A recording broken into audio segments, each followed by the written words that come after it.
ജോലിക്ക് പകരം ഭൂമി വാങ്ങിയതുമായി ബന്ധപ്പെട്ട അഴിമതി കേസിൽ ലാലു പ്രസാദ് യാദവിന് ജാമ്യം. ഡൽഹി റോസ് അവന്യൂ കോടതിയാണ് ജാമ്യം അനുവദിച്ചത്. ലാലു പ്രസാദ് യാദവിന്റെ മകൻ പ്രതാപ് യാദവിനും കോടതി ജാമ്യം അനുവദിച്ചു. ബി ബാലഗോപാൽ വിവരങ്ങളുമായി ചേരുകയാണ്. ബാലു, എന്തൊക്കെയാണ് ജാമ്യം അനുവദിച്ചുകൊണ്ട് കോടതി പറയുന്നത്? 2004 മുതൽ 2009 വരെ ലാലു പ്രസാദ് യാദവ് കേന്ദ്ര റെയിൽവേ മന്ത്രിയായിരുന്ന കാലഘട്ടത്തിൽ ഈ ജോലിക്ക് പകരം ഭൂമി വാങ്ങിയതുമായി ബന്ധപ്പെട്ട കേസിലാണ് ഇപ്പോൾ ഡൽഹിയിലെ റൌസ് അവന്യൂ കോടതി മുൻ ബീഹാർ മുഖ്യമന്ത്രി ലാലു പ്രസാദ് യാദവിനും അദ്ദേഹത്തിൻ്റെ മക്കളായ തേജസ്വി യാദവിനും തേജ് പ്രതാപ് യാദവിനും ഈ ജാമ്യം അനുവദിച്ചിരിക്കുന്നത്.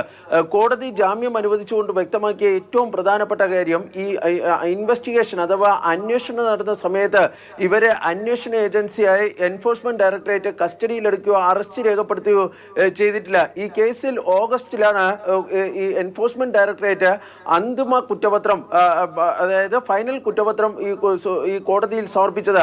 ഈ അന്വേഷണ സമയത്ത് അറസ്റ്റ് ഉണ്ടായില്ല എന്ന കാരണം ചൂണ്ടിക്കാണിച്ചുകൊണ്ടാണ് ഇപ്പോൾ കോടതി ലാലു പ്രസാദ് യാദവിനും അദ്ദേഹത്തിന്റെ 2 മക്കൾക്കും ഈ ജാമ്യം അനുവദിച്ചിരിക്കുന്നത്. ഇന്ന് കോടതി നടപടികളിൽ പങ്കെടുക്കുന്നതിനായി ലാലുവും അദ്ദേഹത്തിന്റെ മക്കളും ഈ കോടതിയിൽ എത്തിയിരുന്നു.